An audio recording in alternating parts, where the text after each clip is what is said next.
Before we start, please don't forget to like and subscribe. The fluorescent lights of the Dallas ER flickered faintly above me as I gritted my teeth through the pain pulsing up my broken arm.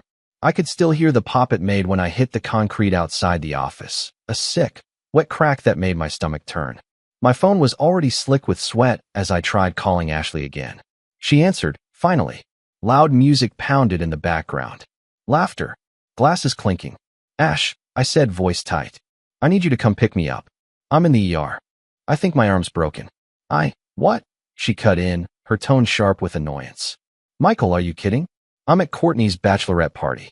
You knew this was happening tonight. I know, I whispered, blinking through the pain. But I didn't plan on falling and snapping my arm in half. So call an Uber, Michael, she snapped. I'm 2 drinks in and surrounded by bridesmaids. I'm not leaving. My heart sank. You can't just. Ashley, I'm in a hospital, I said, voice low but shaking.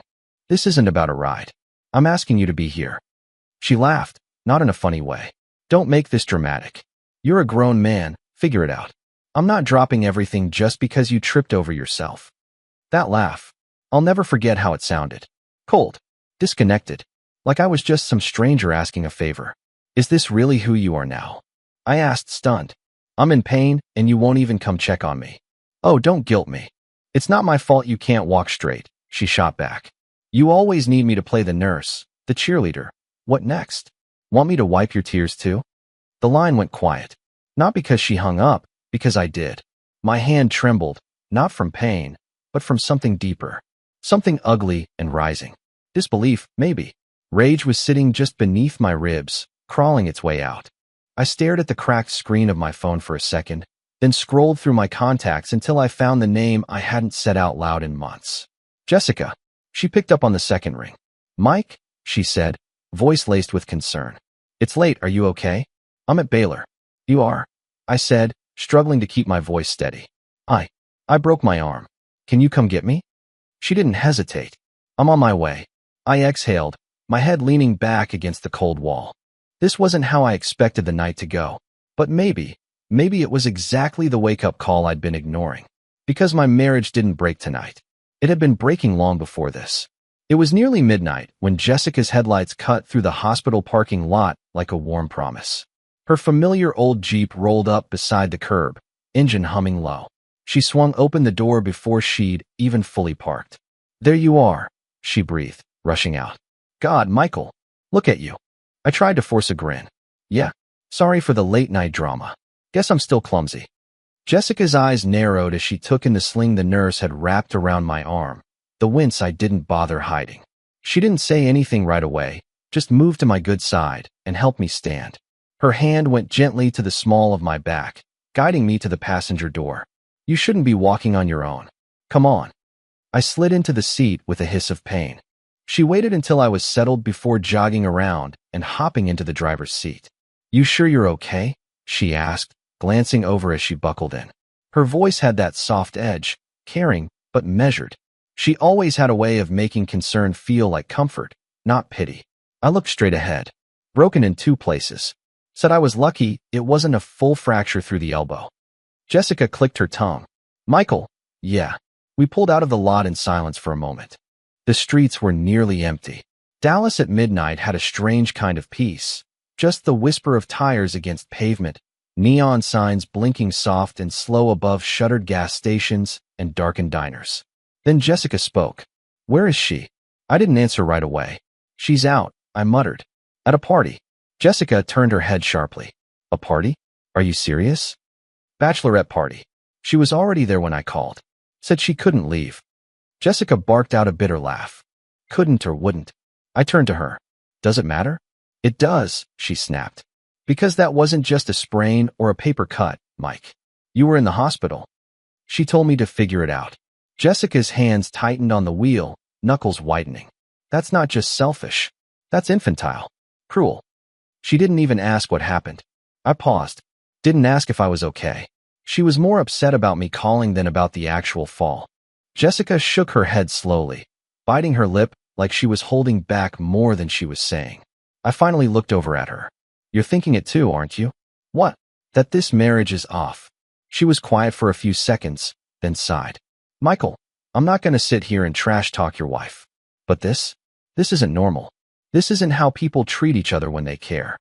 A long silence stretched between us. Jessica reached over at a red light and lightly touched my uninjured hand. I remember the way you used to talk about her. I gave a soft, dry laugh. So do I. You used to light up when her name came up, she said. Back in the day, remember that barbecue at Clay's place? You were telling everyone about the way she danced barefoot in the kitchen. That feels like someone else's life now. Jessica pulled her hand back, but left the words hanging between us. I stared out the window as we rolled through another intersection. She changed, I said. Jessica exhaled. Or maybe she just stopped pretending. That one stung. But it didn't feel like a slap. It felt like medicine. I've been feeling it for months, I admitted. The silence. The way she walks past me like I'm part of the furniture. I've tried to talk, tried to bring it up, but she shuts you down? I nodded. Jessica didn't offer a quick fix. She didn't give me a pep talk or some empty cliche. She just kept driving, her presence steady, quiet. It was exactly what I needed. Thank you, I said finally. For what? For showing up. She smiled softly. Always. And for the first time that night, the pain in my arm wasn't the sharpest thing I felt. By the time we pulled into the driveway, the neighborhood was cloaked in that kind of deep, velvet quiet only suburban Texas could offer at 2 a.m. Porch lights glowed softly on identical brick facades. Sprinklers clicked faintly in the distance. My house looked exactly as I'd left it earlier that day. Trim lawn, porch light humming, curtains drawn. Like nothing had changed. But everything had. Jessica parked in the driveway and turned off the engine. You sure you don't want me to just drop you off and go? She asked, eyeing the dark windows. I shook my head. I can't make soup with one hand. Stay for a bit? That earned a small smile. You always use soup as an excuse to keep people around. We slipped inside quietly. The moment I crossed the threshold, a familiar mix of lemon cleaner and fading lavender hit me. I eased myself onto the couch, while Jessica headed straight for the kitchen like she'd never left. She remembered where everything was. It was strange how natural it felt. I heard cupboards open and close, the quiet clink of a pot, the whir of the gas burner. Still keep the chicken broth top shelf? She called. Back right corner, I replied. I sank deeper into the cushions. The painkillers had dulled the sharpness of my arm, but the ache behind my ribs? That one was wide awake. 15 minutes later, she walked over with a steaming mug. Not the prettiest thing I've ever made, but it'll help. I took a sip, winced at the heat, then sighed. You didn't have to do this. Jessica sat on the edge of the coffee table, elbows on her knees. I know. There was something in the way she looked at me. Gentle, but piercing. Like she saw more than I wanted to say out loud. You gonna tell her I was here? She asked, voice careful. Before I could answer, the front door flung open. Ashley stumbled in, heels clicking across the hardwood, laughing into her phone as she nearly tripped on the entryway rug. Her makeup was smudged, eyes glassy, dress tight and glittering. She froze when she saw Jessica. What the hell is this? She slurred, lowering her phone. Jessica stood slowly, expression unreadable. Hey, Ashley. Ashley scoffed. You've got to be kidding me. I sat up, adjusting the sling. Ash, don't. No. Let's go ahead and talk about it, she snapped, waving a hand between us. You break your arm, and suddenly Jessica's back in the picture? That didn't take long. Jessica kept her voice calm. He called you first. You said no. Ashley stepped forward, eyes narrowing. Oh, don't play innocent. You've always had a thing for him. That's not what this is. Then what is it? Ashley snapped. Chicken soup and a walk down memory lane? I stood, slowly wincing. Ashley, stop. She came because I needed someone. You weren't there. Ashley's laugh was bitter, ugly. Wow. So I miss one hospital visit, and suddenly I'm the villain, and she's Florence freaking Nightingale? Jessica spoke before I could. No, Ashley. You didn't miss it. You refused. Ashley's face went still. You have some nerve talking to me like that in my house. It's his house too, Jessica said evenly. A beat of silence. Ashley's eyes darted to me. So what now? You need sympathy? Want me to throw myself at your feet and cry? I didn't expect anything, I said. That's kind of the problem. Ashley stared at me like she didn't recognize the person standing in front of her. Her voice lowered. You're really going to act like she's just a friend? Jessica stepped back. I should go? I looked at her. You sure? She nodded, eyes soft. Yeah, you need rest. Not more fire. Jessica left without another word. The door shut gently behind her. Ashley stood there in the middle of the room, arms crossed. You done playing victim now? She asked. I didn't answer. I just walked past her and went straight to the bedroom. Because whatever this was, it wasn't a marriage anymore. The morning light spilled through the blinds, soft and golden, but it didn't soften anything inside me. I'd been up since dawn, my arms stiff and throbbing despite the pills. I sat at the kitchen table, a half-eaten piece of toast going cold on my plate, waiting. Not out of hope, just out of duty. Ashley came downstairs around 9, wearing an old college hoodie and her hair in a messy bun. No apology. No question about how I'd slept. Just a yawn. And then the fridge opened like this was just any other Tuesday. She grabbed almond milk, poured it into a glass, then finally glanced at me. You look awful, she muttered. I didn't sleep much. She shrugged and sipped her drink, turning her back to rinse out a mug like we weren't in the middle of something that had split the night in two. I cleared my throat. Ash, we need to talk. Oh, joy. She didn't turn around. Is this going to be one of those dramatic, we need to communicate better speeches? No. This is going to be one of those we need to act like adults conversations, I said. Calm. Clear. Because last night was a lot. Ashley finally turned, arms folded. Right. You're mad that I didn't come rushing to your rescue. And then, like a sitcom from the early 2000s, Jessica shows up with soup. She showed up because I didn't have anyone else. Oh, please. She rolled her eyes. You're not helpless. You've been milking this since the second you fell, acting like you're some wounded soldier. I stared at her for a long moment. Ashley, I broke my arm. You also have a phone and access to a rideshare app. Not everything is a crisis just because it's inconvenient. That hit harder than it should have. I pushed back from the table slightly, keeping my voice even. You know what I wanted last night? Just to hear you ask if I was okay. That's it. That's all. Ashley smirked, lifting her glass again. Well, sorry. I'm not your nursemaid. Silence fell between us like glass shattering on tile. Something cracked inside me. Not loudly. Not violently. Just a clean, permanent fracture. I see, I said quietly. Oh, don't start with that tone, she said, already tired of a conversation she hadn't even participated in. You always act like the wounded party when I don't do exactly what you want. This wasn't about what I wanted. It was about what any decent person would do. Ashley turned toward the hallway. I've got a thing tonight. Courtney's birthday. I'll be back late. I didn't respond.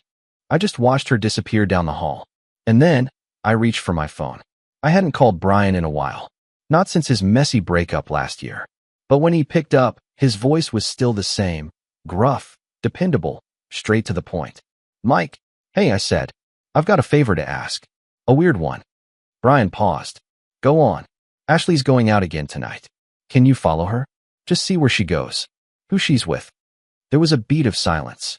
Then, you think something's going on. I don't want to think, I said. I want to know. Brian didn't ask any more questions. Text me the time. I'm on it. I ended the call and looked out the window. The sun was bright and beautiful, but something inside me had finally gone cold. Brian pulled up to my place just after 6, his truck idling low in the driveway. He didn't bother texting, just honked once, short and sharp. I came out with a manila folder tucked under my arm and a hard knot in my stomach. He rolled the window down as I approached. Is she still inside? He asked. Yeah, I said, checking my watch. Should be heading out soon. Brian nodded, his eyes scanning the street like he'd done this 100 times. What do you want me looking for? Where she goes.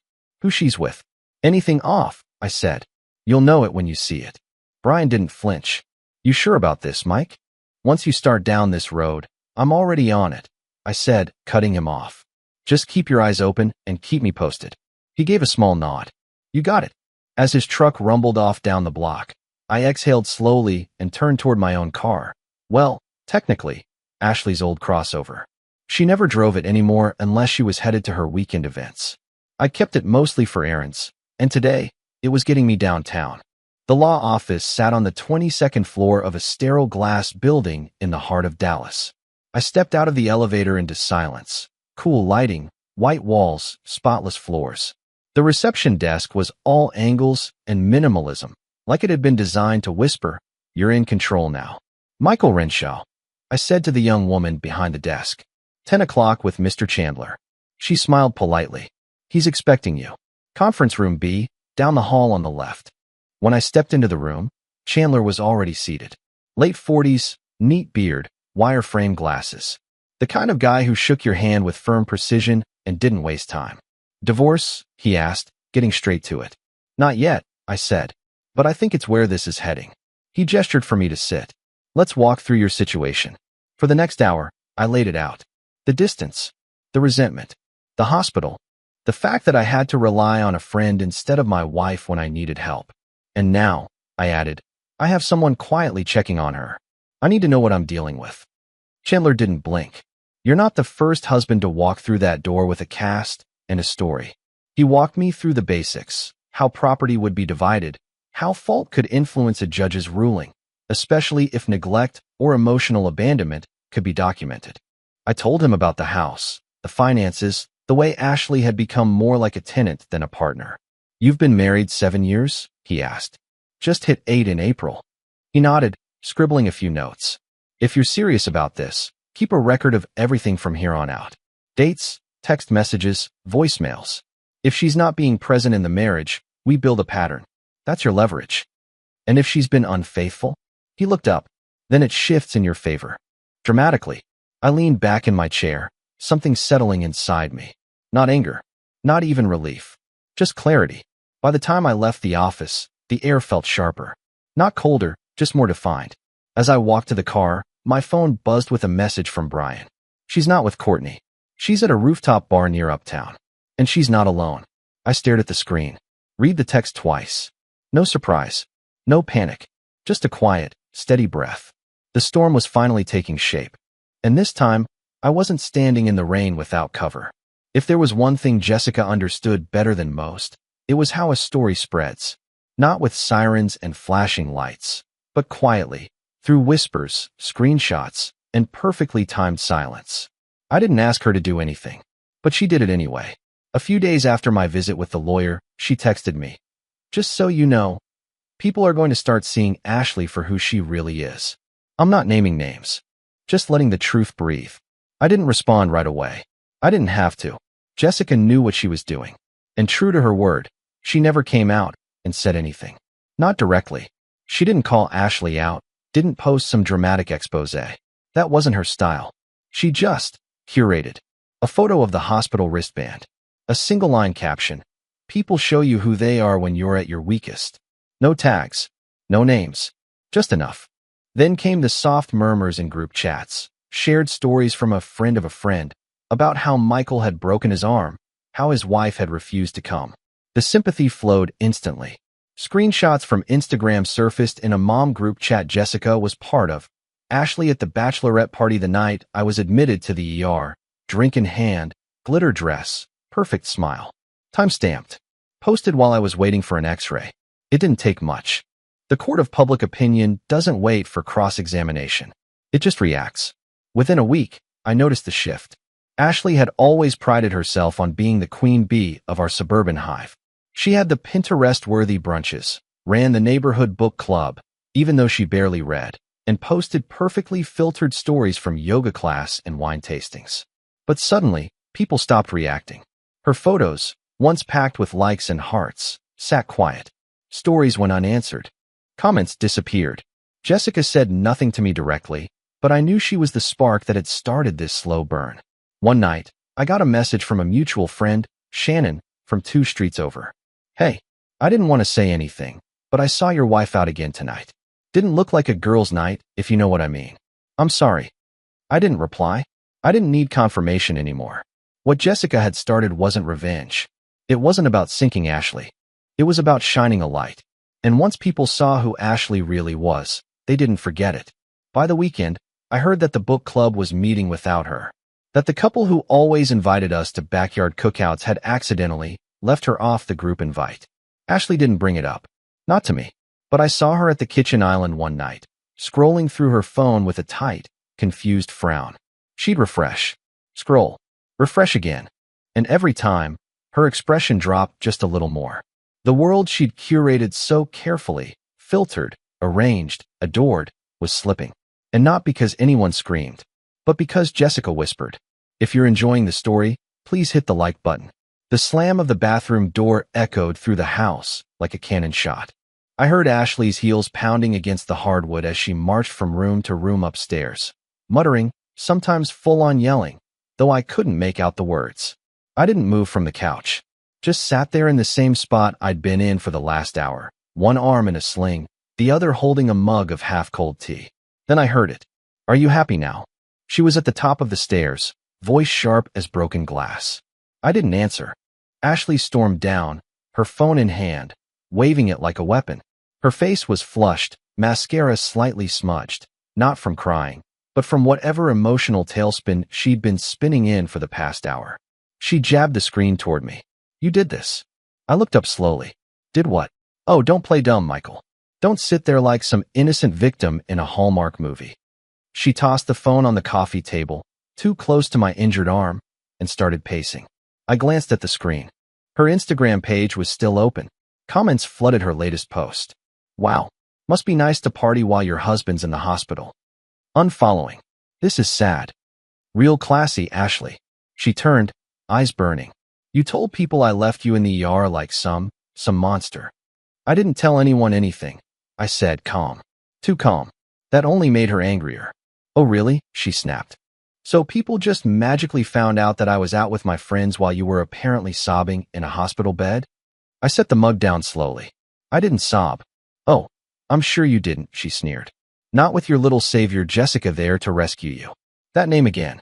She always brought it up like it was a knife. But the truth was, Jessica hadn't posted anything with names. Hadn't said a single word directly to anyone in Ashley's circle. But the truth didn't need a name tag to be recognized. Ashley leaned in now, her tone low and shaking. You want to destroy me because I didn't drop everything for you one night? I looked at her, really looked. She wasn't angry. She was afraid. Afraid of losing the only thing she ever truly nurtured, her image. You're doing a great job of that yourself, I said. Her breath caught. She tried to recover. You want me to feel guilty? Want me to crawl to you and beg for forgiveness? That's the fantasy, right? No, I said, standing slowly. That was never the goal. Then what is this? She barked, pointing at the screen again. I picked up her phone, handed it back to her gently. You broke something, I said. Not just my arm. You broke the part of me that waited for you to care. She flinched, but still tried to cover it. I just healed in silence, I added. Unlike you. Ashley's mouth parted, but no sound came. She looked at me like she didn't recognize the man standing in front of her. The man who wasn't raising his voice. Wasn't pleading. Wasn't broken. Just done. She stood there a few moments longer, staring, then turned and walked out the front door, phone clutched tight in her hand. She didn't slam it this time. She didn't have to, because the silence she left behind said enough. The envelope was thick, cream-colored, gold-trimmed, the kind of thing you don't get by accident. I found it wedged between the electric bill and a coupon booklet on the kitchen counter. To Michael Renshaw from the Holloway Foundation, a charity gala. Black tie. Uptown. I stood there for a moment, just staring at it. Ashley had always been the one invited to these things. She was the social one, the planner, the wine glass in hand, the fake laugh at small talk. Me? I went because I had to, because it was her thing. But this one was for me. Just me. I RSVP'd the same day. The following Saturday, I stood in front of my mirror, tying my own tie with my one good hand, clumsily looping the knot with a patience I didn't know I had. Jessica offered to come by and help, but I told her I needed to do this part alone. When I finally stepped out the front door in a charcoal gray suit, clean shave, polished shoes, I didn't just look different. I felt different. And the house behind me, silent. Ashley hadn't said much all week. She didn't ask where I was going that night. She just sat in the living room in an old sweatshirt, scrolling endlessly on her phone. I didn't offer an explanation. I simply nodded once and walked out. The gala was held in one of those glass buildings with a rooftop view that makes you remember how big Dallas really is. Strings of warm lights hung between planters filled with white roses. Waiters moved between tables with trays of champagne, and somewhere in the distance, a jazz trio played with effortless grace. I was greeted at the entrance with a smile. Mr. Renshaw, so glad you could join us. It felt strange, and yet not. People I barely knew shook my hand. A few offered compliments. One woman from the local chamber of commerce leaned in and said softly, "We heard about what happened. That couldn't have been easy." I gave a polite smile and nodded. It wasn't, but I didn't elaborate. I didn't have to. The room moved around me, full of conversations I wasn't desperate to escape. No pity, no pressure, just space. Space I hadn't had in a long time. Meanwhile, back home, Ashley sat alone in our living room. The television was on, but muted. Her wine glass sat untouched. Her phone lay in her lap, screen glowing bright as message after message went unanswered. She scrolled through her followers again, less than before. Her story from earlier that day, a filtered photo of her brunching alone, had barely 40 views. No replies. Her fingers hovered over her friend Marla's name in the chat, then hesitated. She scrolled down and tapped another conversation, Courtney, the one who'd hosted the bachelorette party. There, buried among the earlier texts, was a video. Ashley had sent it herself a week ago, drunk and laughing, camera angled low. A guy, mid-30s, tan, sharp jawline, was leaning in toward her at some rooftop lounge, whispering something in her ear while she giggled. She stared at it now, lips tight. Typed, "Who took this?" No reply. Typed again. "Did this get posted anywhere?" Still nothing. She tossed the phone on the couch cushion beside her and leaned back, staring at the ceiling like it might offer her an exit. But there was no crowd to clap for her now. No dress code, no lighting, no applause. Just the echo of what she'd let rot. And the sound of a door that hadn't slammed, but had still closed. I got home around 10. The gala had wrapped just as the jazz band was packing up, and while I'd been invited to the after party on the lower level, I declined. I didn't need more champagne. I needed clarity, and I already had it. The porch light was still on. Ashley hadn't gone to bed. That surprised me more than it should have. I opened the door slowly, my dress shoes quiet against the floor. There she was, sitting on the edge of the couch like she'd been waiting hours, hands clasped tight in her lap, eyes swollen and glossy. The TV was off. Her phone sat face down on the coffee table. She looked up at me the second I stepped in. "You look nice," she said, voice small. "Really nice." I hung my coat, loosened my tie. I didn't reply. "Michael," she said, standing. "Can we talk?" I kept moving toward the kitchen, loosening my collar. I figured we would. Her voice broke a little. "I know I've been selfish. I haven't been the kind of wife you deserve, and I haven't treated you the way I should. But I didn't know how bad things had gotten until I saw." She gestured vaguely to her phone. "Everything falling apart." Still, I said nothing. Just turned on the kitchen faucet and filled a glass with water. She followed me, slower now. I panicked, okay? I got scared. I didn't mean to ignore you, or embarrass you, or push you away. I drank quietly. She stepped closer. "But I'm here now. I want to fix it. I'm sorry, Michael. I mean it. It'll never happen again." I turned and looked at her for the first time. Her face was soft, open. She even looked younger somehow, like guilt had peeled back her defenses and left her vulnerable. But it didn't move me. "I believe you," I said calmly. She blinked. "You do?" I nodded. "I believe you didn't mean for it to go this far." Relief started to bloom in her expression. She reached out, almost touched my good arm. But I stepped past her, set the glass down, and picked up my phone. "I also believe this was never about one mistake," I added. "It's about a pattern." She paused. Her hand dropped. "Michael." I pulled up the video. The one Brian had found on a tag story. The one that had been taken the same weekend I was still sleeping in a sling on the couch, wondering if she'd ask how I was feeling. I tapped play, set it face up on the counter. The audio wasn't clear, but the visuals said enough. Her leaning in close, her hand on the man's chest. The same laugh she used to save for me. Ashley's face went pale. "Where did you get that?" she whispered. "It's not about where," I replied. "It's about what it is." Her jaw clenched. "That wasn't what it looks like." I tilted my head. "Then tell me what it was." She hesitated. "He was someone I knew from years ago. We ran into each other. It wasn't planned.